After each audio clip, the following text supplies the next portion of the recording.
바울은 주 61년, 62년경에 이 에베소 교회에 보내는 편지를 쓰게 되는데요. 여러분께서 잘 아시다시피 61년, 62년경에 골로새 지역에 있는 성도에게 보내는 골로새 편지와 거의 같은 시기에 사도 바울이 4차 전도여행 중에 1차, 2차, 3차, 4차 중에 4차 전도여행 중에 로마의 감옥에 갇혀 있으되 비교적 자유스럽게 사람들을 만나고 할 수 있는 가택연금이라고 하죠. 가택연금 상태에서 바로 이 에베소서를 에베소 교회의 성도들과 그리고 예수 그리스도 안에 있는 신자들에게 보냈습니다. 에베소 교회는요, 예수 그리스도께서 십자가에 달려서 죽으신 후에 제자들과 그리고 예수 그리스도를 따르던 많은 신자들이 환란을 피해서 이탈리아 로마 지역을 떠나 여러 곳으로 흩어졌죠. 대표적인 지역이 바로 에베소 교회가 위치한 오늘날의 터키, 소아시아 지역입니다. 요한계시록에 나와 있는 7교회가 다 이 에베소 교회 중심으로 해서 이 오늘날의 터키 서남부 지역, 소아시아 지역에 흩어져 있었습니다. 이 에베소 교회는 사도 바울이 2차 선교여행 중에 개척을 했고요. 그리고 3차 선교여행 중에 약 2년 3개월을 머물면서 말씀 사역을 했던 곳이고, 이어서 디모데와 그리고 사도 요한이 감독으로서 말씀 사역을 했던 교회였습니다. 따라서 사도 요한은 이 에베소 교회의 상황에 대해서 너무 잘 알고 있었죠. 그래서 그는 요한계시록 2장 2절에서 이 에베소 교회에 대해서 기록한 바가 있는데요. 첫 번째는 에베소 교회를 칭찬을 했습니다. 그리고 두 번째는 책망을 했습니다. 칭찬한 내용은 두 가지였는데요. 악한 것을 잘 구별했다. 그리고 두 번째는 거짓 사도들을 잘 분별을 했다라는 것에 대해서 칭찬을 했고요. 그리고 책망한 것은 너희가 첫사랑을 잊어버렸다라고 책망을 했습니다.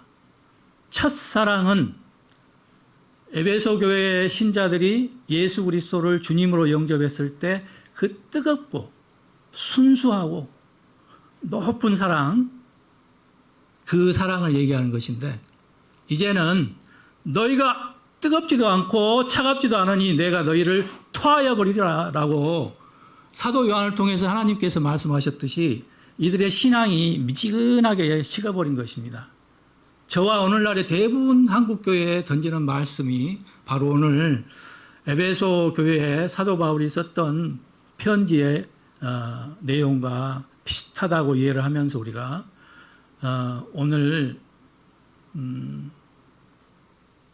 믿음과 구원, 그럼 구원을 받으면 우리는 끝나는 것인가? 그 너머에 뭐가 있는 것인가? 뭐가 있을까? 그 너머에 있는 하나님의 뜻이 무엇인가를 같이 한번 생각하는 시간이 되었으면 좋겠습니다. 에베소 교회가 위치해 있었던 에베소는 그리스 아테네하고 마주보고 있습니다. 지도를 보시면 이 터키와 그리스는 에게해 바다를 마주하고 보고 있고요. 그리고 그리스와 이탈리아 그리고 터키는 대부분의 중동 지역의 국가들과 아프리카하고 지중해를 둥그렇게 마주보고 있습니다. 그래서 아프리카의 요즘 난민들이 보트 피플이 돼서 유럽으로 이 불법 이민을 할 때, 배 타고 갈 때 대부분이 바로 450km를 애굽에서 배를 타면 지중해를 건너서 바로 그리스 지역으로 넘어가기 때문에 그렇게 하는 것인데요. 이 에베소가 바로 아테네를 마주보고 에게해와 지중해 사이에 있는 항구 도시였습니다. 로마가 지배하던 시대, 예수 그리스도께서, 우리 주님께서 태어나시고 십자가에 돌아가시고, 그리고 오늘 이 에베소서의 배경이 되었던 주후 61년, 62년경, 이때에 에베소라는 항구 도시는 로마가 지배하던 로마, 이집트의 알렉산드리아, 그리고 안티옥에 이어서 전 세계에서 네 번째로 큰 도시였습니다. 인구로 그 당시에 대략 20만 명에서 30만 명이 살았던, 그러나 요즘에 이 에베소 지역은 더 이상 존재하지 않습니다. 지금은 그저 원형극장, 폐허가 된 도서관, 그리고 신전들만 이 유물로 남아있을 뿐입니다. 그 이유는 아마 그들이 그 첫사랑을 잊지 않고 주님의 인도하심 아래 있었으면 지금도 융성한 도시였을 텐데 지금은 그저 사라진 유물의 도시일 뿐입니다. 이 에베소는요, 큰 도시에 걸맞게, 그리고 항구라는 이 이점에 걸맞게 상업과 무역, 그리고 종교와 예술, 그리고 철학과 그리스 로마의 사상으로 굉장히 융성했던 곳이었습니다. 당연히 상업과 무역이 활발한 도시였기 때문에 이 돈과 그리고 물질에 대한 탐욕이 가득했던 곳이었죠. 이 에베소 지역의 대표적인 유물은 바로 아르테미스 신전입니다.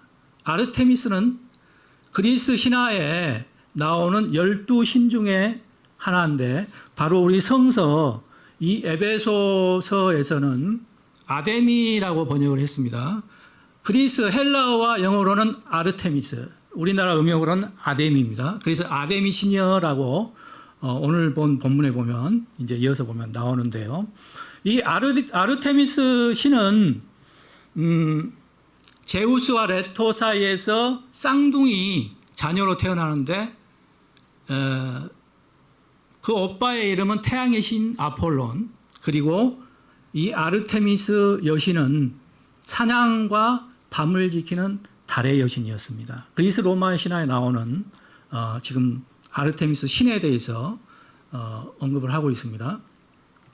이 아르테미스 신은 이 사람들이 그 당시에 자녀를 낳지 못하면 아르테미스 신에게 제사하고 기도하면 자녀를 낳게 해준다.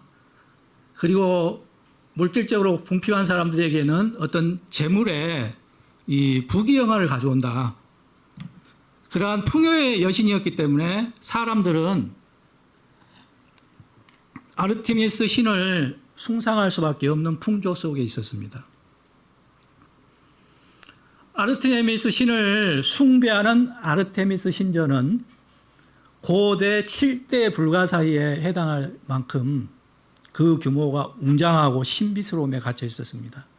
아르테미스 신전은 여러분이 잘 아시는 그리스 아테네의 파르테논 신전보다 그 규모가 4배나 컸다고 합니다. 어느 정도였냐면 측면의 기둥이 8m 기둥이 128개가 있었을 정도로 요즘에 로마나 파리, 유럽의 유명한 건물들 가면 예전에 신전을 개조해서 성당이나 교회로 쓰는 곳도 봤습니다. 그 교회들이 규모가 크다는 곳이 대개 한 10층짜리 건물에 이 폭이 한 10m 정도면 크거든요. 10m 한 30m. 층 한 개 층수를 한 2.5m, 3m 잡았을 때 10층이면 약 30m 높이잖아요. 근데 이 아르테미스 신전은 8m짜리 주기둥이 128m가 연계되어 있는 큰 신전이었습니다. 길이가 128m였습니다. 지금은 유물만 남아 있는데 그만큼 당시의 풍조와 이 세상 신을 숭배하던 이 에베소 지역의 아르테미스 신과 아르테미스 신전은 그들이 세상 신으로 숭배하는 대표적인 신전이었고 신이었습니다. 아르테미스 신전은 평상시에는 고리대금업도 했고 은행과 같은 역할도 했고요. 그리고 아르테미스 신을 만들어서 그 신상을 만들고 사고 파는 오늘날의 굿즈, 오늘날의 그런 상품들을 팔기도 했던 곳입니다. 물론 아르테미스 여신을 정기적으로 제사하는 곳이죠. 당시에 돈을 많이 가지던 상인들이나 관리들과 왕들은 이 아르테미스 신전에 돈을 맡기면요, 아르테미스 여신의 생일인 2월 25일 날 그 이자를 찾아갔는데 그 규모가 엄청났다고 합니다. 이와 같이 에베소는 세상 신들로 풍속으로 물들은 지역이었는데 바로 그 지역에 바로 에베소 교회가 있었던 것입니다. 고린도후서 4장 4절 중에 이 세상의 신이 믿지 아니하는 자들의 마음을 혼미하게 하여 그리스도의 영광에 복음의 광채가 비치지 못하게 함이니 에베소 교회와 신자들은 당시에 이 에베소 교회에 들어와 있던 니골라당, 요한계시록 2장 6절에 언급된 니골라당, 니골라당의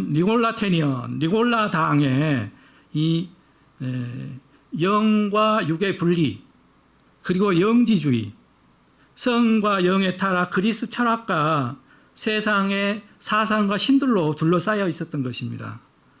에베소서 기록 시기보다 약 30년 후에 요한이 요한계시록을 기록을 했죠. 그때 사도 요한이 환상으로 받아서 쓴 요한계시록 2장 2절과 4절에서 제가 서두에 요한 이 에베소 교회가 책망받을 일과 그리고 칭찬받을 일에 썼듯이 에베소 교회는 이러한 고린도 교회보다 큰 어려움은 아니지만 사도 바울이 에베소 교회의 성도들의 믿음을 보다 견고하게 하기 위해서 바로 이 에베소 편지를 쓰게 되었던 것입니다. 이 에베소 2장의 말씀은 당시 에베소 교회의 성도뿐만 아니라 오늘날을 살아가는 우리에게도 똑같이 하시는 말씀으로 우리가 이 시간 받아들이면서 한번 묵상을 했으면 좋겠습니다.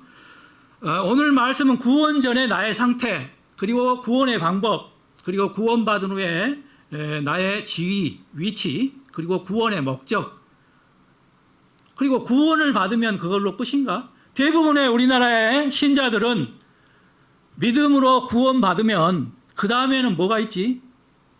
여기에서 사실은 상당히 정체되고 고민 아닌 고민을 가질 수 있습니다.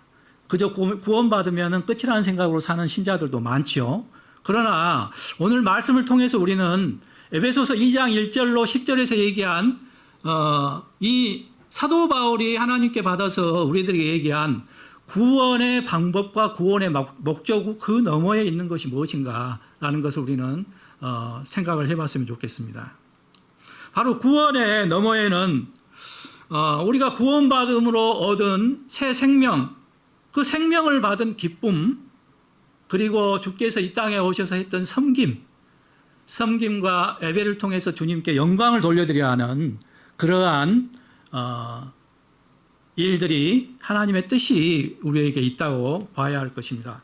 오늘 본문 2장 1절 말씀은 그는 허물과 죄로 죽었던 너희를 살리셨다라고 기록을 하고 있는데요. 창세기 1장 1절 태초에 하나님이 천지를 창조하시니라 라의 버금가는 대단한 하나님의 말씀입니다. 오늘 에베소서 2장 1절이 그는 허물과 죄로 죽었던 너희를 살리셨도다 라고 얘기하셨는데 나는 경미한 죄, 허물이라고 하죠. 그러한 허물과 죄 가운데 살 수밖에 없는 연약한 인생이기 때문에 만약에 주님께서 나의 죄사함을 위해서 이 땅에 오셔서 나를 그 사망에서 건지셔서 생명으로 옮기지 않으셨다면 나는 지금도 그러한 죄 가운데서 결국은 지옥에 떨어질 수밖에 없는 가련한 존재인 것입니다. 나는 주 은혜로 믿고 구원을 얻기 전에 그때는 그리스도밖에 있었으니까 약속의 언약에 대해서 외인이었고 이방이었으며 또는 이 세상에서 소망이 없고 그리고 하나님도 없는 자요 허물과 죄로 죽은 인생이었습니다. 그러나 그런 나를 주님께서 소생시키시고 되살리신 것입니다. 오늘 한글 번역에는 그는 허물과 죄로 죽은 너희를 살리셨도다라고 썼지만 원어에는 살리셨다가 소생시키다, 되살리셨다라는 의미로 기록되어 있습니다. 그렇기 때문에 우리 주님께서는 바로 나의 죄 사함을 위해서 이 땅에 오신 것이죠. 오늘 이 시간에도 죄와 천국과 지옥을 알지 못해서 믿음으로 받기만 하면 되는데 나는 죄가 없다. 그리고 구원받을 필요가 없다. 라고 사탄 마귀의 종노릇하면서 이 세상의 신들과 이 세상 신에 찌들려서 이대로 살다가는 영원한 지옥불에 떨어질 수밖에 없는 내 주변에 너무 많은 사람들을 우리 봅니다. 저는 안양 평촌에서 교회에 올 때 전철을 타고 교회로 나오거든요. 어느 지점인가 오면은 그 꽉 찼던 전철이 뻥 하고 빈자리가 생깁니다. 어디신지 아십니까? 과천 경마공원입니다. 이 주일 아침에 영하 10도인데 사람들이 경마공원에 가서 이 세상의 유흥과 즐거움을 구하기 위해서 그 전철을 가득 채워서 안산, 군포, 안양, 의왕에서 사람들이 차고 와서 어디서 이 사람들 다 내려놓느냐? 경마공원에 내려놓습니다. 그 사람들이 다 어디로 가겠습니까? 나는 죄 없다. 예수 그리스도를 믿고 구원받으시오. 라고 제가 얘기했을 때 그 사람들의 대부분은 나는 죄 같은 거 없습니다. 나는 회개할 게 없어. 교회 갈 필요 없어요. 라고 경마공원으로 갑니다. 정말 안타깝고 통탄할 일이죠. 그러므로 우리는 때를 얻든지 못 얻든지 늘 입을 벌려서 우리 예수 그리스도를 통해서 구원 얻는 길이 영원한 생명 얻는 길이고 지옥에 가지 않는, 죄가 있어서 지옥에 가는 것이 아니고 죄를 용서받지 못해서 지옥에 가는 것이라고 오늘 대예배 시간에 우리 담임 목사님 말씀하셨듯이 이 죄를 용서받음으로 해서 죄의 문제를 해결받는 것이 지금 내가 이 세상에서 유혹과 쾌락 속에서 한순간을 보내는 것보다 훨씬 가치 있는 일이다라는 것을 우리는 전해야 하는 것입니다. 오늘 2, 3절 말씀에 구원 전에 사람들의 상태에 대해서 기록을 했는데요. 첫 번째는 우리는 구원받기 전에는 죄와 허물 가운데 있었죠. 그리고 두 번째, 이 세상 풍조를 따라 살았다. 이 세상 풍조는 제가 서두에 말씀드렸듯이 당시 에베소의 풍조는 오늘날 사람들이 불상을 놓고 자기 소원을 놓고 기도하듯이 아데미 신은 사람의 모습하고 똑같이 생겼더라고요. 여러분 인터넷에 아데미 신 한번 쳐보세요.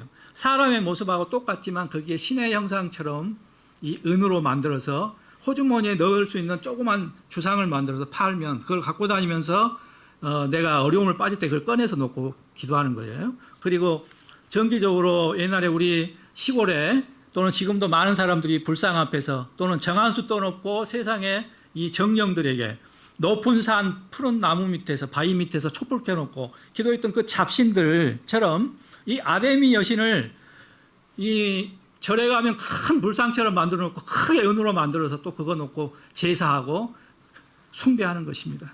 그런 풍조를 따랐다는 얘기죠. 세 번째는 공중권세 잡은 자를 따랐다. 이 세상의 역사는 사탄 마귀를 따라 사는 거죠. 네 번째는 불순종의 아들들 가운데 역사하는 영을 따랐다. 육체의 욕심을 따랐으며 마지막으로 육체와 마음에 원하는 것을 따라 살았고 진노의 자녀의 삶을 살았다라고 오늘 에베소서 2장 1절에서 3절까지 우리가 구원받기 전의 상태에 대해서 기록을 바울은 하고 있습니다. 사도 바울은 우상 숭배하지 말 것을 에베소 성도들에게 에베소서 5장 중반절에서 6절까지 얘기를 하고 있고요. 아데미 신상처럼 사람의 손으로 만든 것은 신이 아니다라고 권면하고 있듯이 에베소 교회와 성도들은 아르테미스 신전을 신성시하고 그 신을 제사하면서 그들의 생업과 산업과 그리고 그들의 시간과 정성을 다하는 그러한 풍조와 관습 속에 바로 빠져 있었던 것입니다. 그러면 오늘날 사람들은 다릅니까? 오늘날 사람들은 더하죠. 물질을 모으기 위해서 그들은 밤잠 설치고 하루 24시간을 열심히 뜁니다. 부귀와 명예를 그리고 물질을 위해서. 물질이 돈이면 다 된다. 그때보다 오히려 더 이 탐욕과 물질을 숭배하는 이 우상의 이 시대가 그때보다 결코 덜 타락하지 않았다고 우리는 말할 수 없을 정도입니다.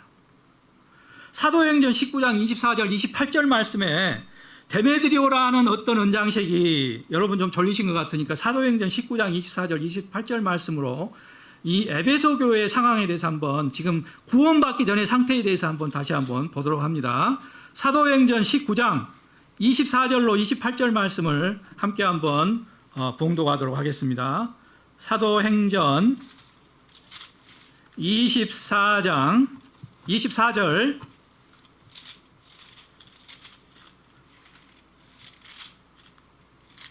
28절 말씀, 사도행전 19장이죠. 19장 24절.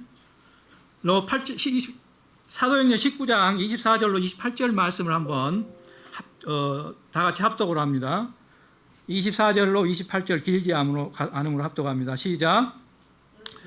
데메드리오라는 어떤 은장색이 은으로 아데미의 신상 모형을 만들어 직공들에게 적지 않은 벌이를 하게 하더니 그가 그 직공들과 그러한 영업하는 자들을 모아 이르되 여러분도 알거니와 우리의 풍족한 생활이 이 생업에 있는데 이 바울이 에베소뿐만 아니라 거의 전 아시아를 통하여 수많은 사람을 권유하여 말하되 사람의 손으로 만든 것들은 신이 아니라 하니 이는 그대들도 보고 들은 것이라. 우리의 이 영업이 천하여질 위험이 있을 뿐 아니라 큰 여신 아데미의 신전도 무시당하게 되고 온 아시아와 천하가 이하는 그의 위엄도 떨어질까 하노라 하더라. 그들이 이 말을 듣고 분노가 가득하여 외쳐 이르되 크다 에베소 사람의 아데미여 하니. 자, 이러한 에베소 사람들에게 구원은 아데미 신에게 있습니까? 구원은 오직 유일하신 참 하나님과 우리 주 예수 그리스도로부터 은혜로 와야 하기에 오늘 에베소 본문 2장 4절, 5절, 8절은 구원의 방법에 대해서 구체적으로 얘기를 하고 있습니다. 오늘 에베소서 2장 4, 5, 8절을 요약하면 첫 번째 우리가 구원받은 방법은 긍휼이 풍성하신 하나님의 은혜로 하나님의 사랑으로 받았다라고 기록을 하고 있죠. 이 구원은 하나님의 사랑입니다. 두 번째로 죽은 우리를 그리스도와 함께 살리신 것입니다. 그리스도가 빠지면 절대 구원은 이루어질 수 없는 것입니다. 세 번째, 은혜로 구원을 받았다라고 기록을 했는데요. 이 은혜는 우리가 구원받은 본질입니다. 그리고 네 번째로는 믿음으로 말미암아 받았다고 했는데 이 믿음은 바로 수단이 되는 것입니다. 은혜로 말미암아 우리가 믿음으로 구원이 선물로 주어진 것이죠. 우리는 믿기만 하면 은혜의 선물로 구원이 주어집니다. 그러나 이 세상 신과 풍조에 물든 오늘날 사람들은 어떻습니까? 똑같이 믿기만 하면 구원을 받을 수 있는데도 불구하고 거절하고 거부하고 받지 않고 하나님의 권세로 구원의 역사는 그 사람들에게 일어나지 않고 있는 것입니다. 구원받은 후에 우리의 직위, 지위는 어떤 것인가요? 바로 우리가 오늘 함께 봤던 에베소서 2장 6절에서 예수 그리스도 안에서 구원받은 후에 우리는 하늘 보좌에 함께 앉히었다라고 기록을 하고 있습니다. 이제 구원받은 후에 우리의 위치는 하늘 보좌에 우리 그리스도 예수와 함께 앉은 것입니다. 이 얼마나 영광스럽고 놀라운 은혜입니까? 구원받은 후에 우리의 지위를 생각할 때 구원받지 못한 사람들이 여전히 지옥에 빠질 위험에 있는 것을 생각할 때 우리는 정말로 그들을 그대로 버려둬서는 안 되는 것이죠. 러시아 소설가 톨스토이는 그의 책 나의 회심이라는 책에서 이렇게 썼습니다. 5년 전에 나는 비로소 예수 그리스도를 나의 주님으로 받아들였다. 그런데 그 순간 나는 나의 전생애가 바뀌었다. 이전에 욕망하던 것을 욕망하지 않게 되었고 오히려 이전에 구하지 않았던 것을 구하게 되었다. 이전에 좋게 보이던 것들이 좋지 않게 보이고 이전에 대수롭지 않게 보이던 것들이 이제는 중요한 것으로 보이게 되었다. 나는 소위 행운의 무지개를 찾아다니며 살았는데 그로 인한 허무함을 깨닫게 되었다. 위선으로 나를 꾸미는 것이나 여인들과의 즐거운 성생활 그리고 술에 취해서 기분 좋은 것들을 더 이상 행복으로 간주할 수 없게 되었다라고 기록하고 있습니다. 요약하면 대문호인 러시아의 톨스토이가 구원받기로 회심을 하고 구원받았더니 변했다는 것입니다. 어떻게? 그 전에 내가 갈망했던 것을 이제는 더 이상 갈망하지 않고 그 전에 내가 갈망하지 않았던 것들을 이제 내가 갈망하게 되었다. 이런 걸 깨닫게 되었다는 것입니다. 더 이상 예전의 생활이 이 세상의 즐거움과 낙이 행복으로 자기에게 오지 않았다는 얘기입니다. 여러분, 러시아의 대문호인 톨스토이는 그 부모가 러시아에서 농노 1000명을 거느린 큰 부자의 밑에서 성장을 했습니다. 그는 2살 때 어머니를 여의었습니다.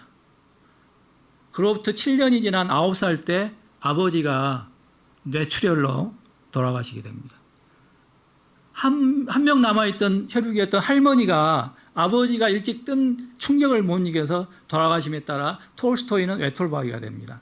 톨스토이는 외롭게 어린 시절과 청소년 시절을 보내고 러시아의 명문대학에 입학 시험을 봤지만 낙방하고 맙니다. 그런 실망해서 러시아 군대에 입대를 하게 되고요. 러시아의 크림 전쟁에서 러시아의 병사로서 전쟁에 참여하게 됩니다. 크림 전쟁. 그 크림 전쟁에서의 경험을 바탕으로 전쟁과 평화, 그리고 아버지의 가문과 어머니의 가문, 아버지의 가문은 러시아의 백작이었습니다. 그 가문의 이야기를 다룬 영화 부활, 그리고 안나 카레니나, 나의 해심, 이런 책을 쓰므로 그는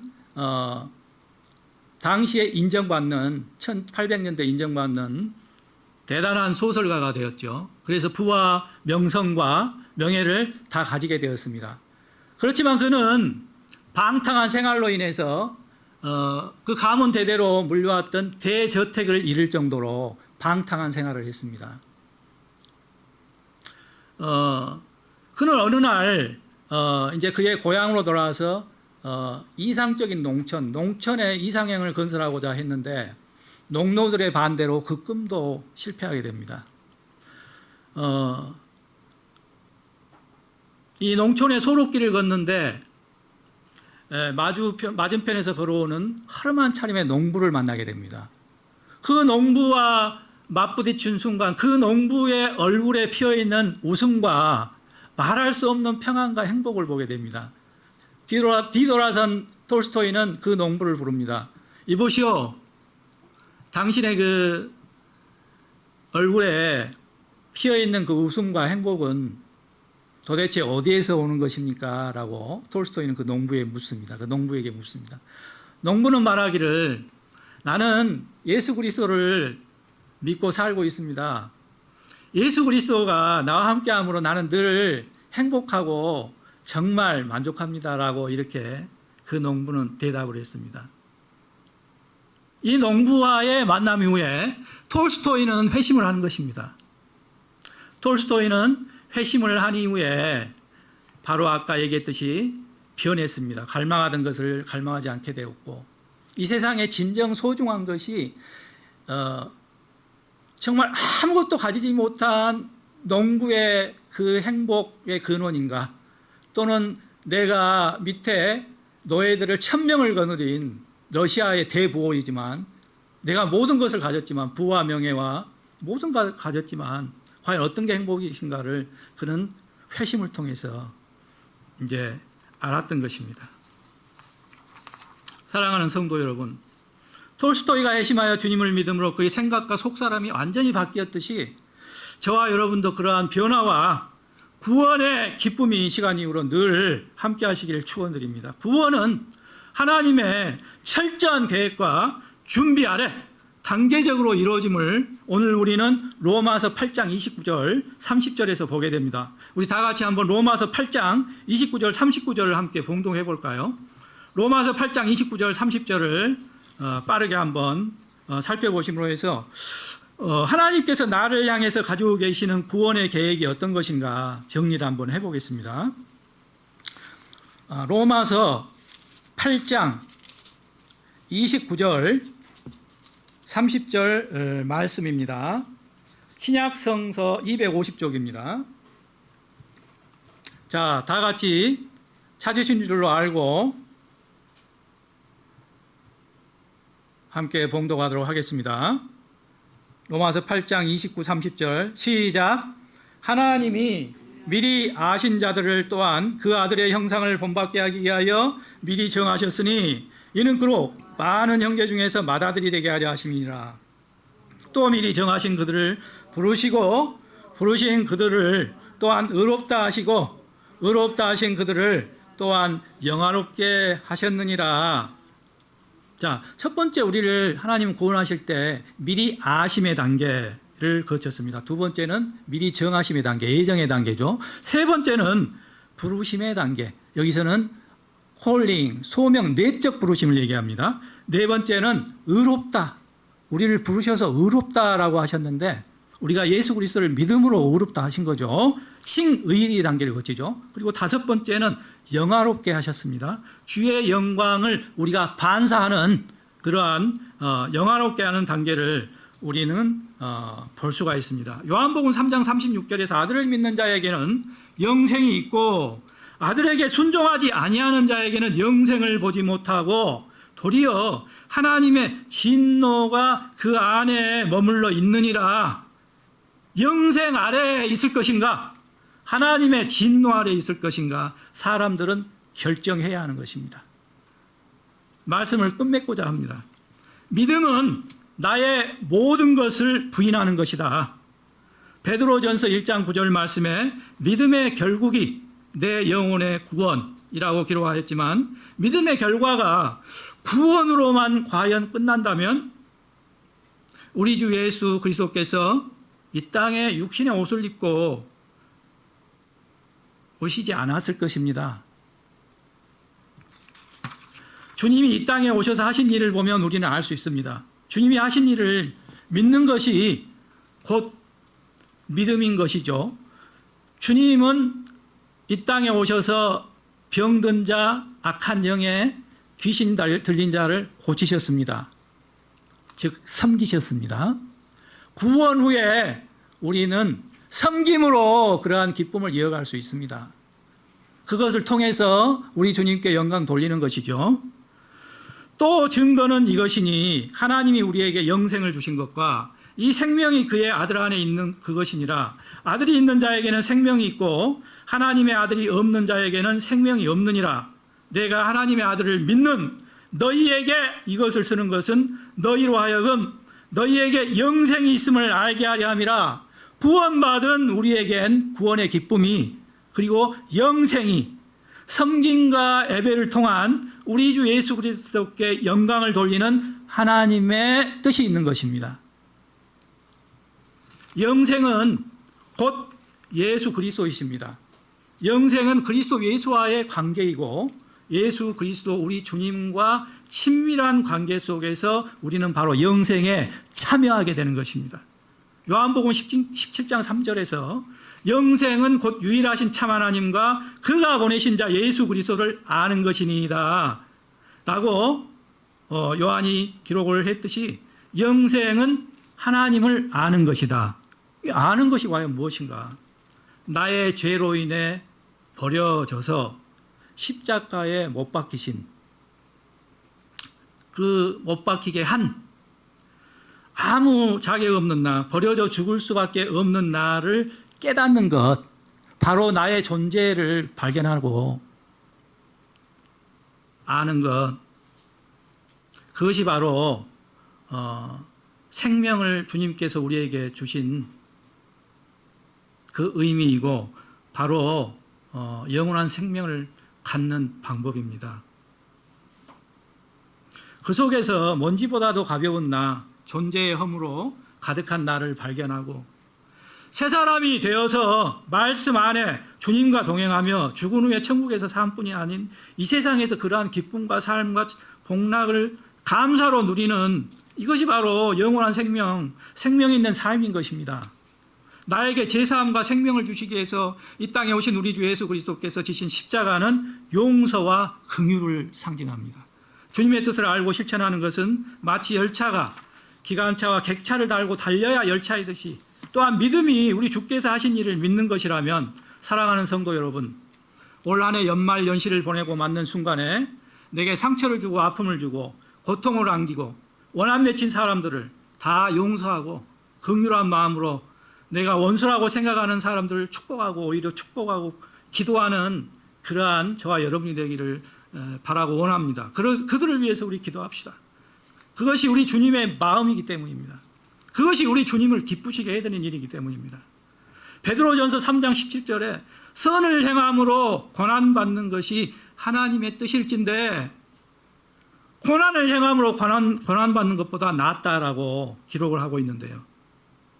우리가 이 한 해를 보내면서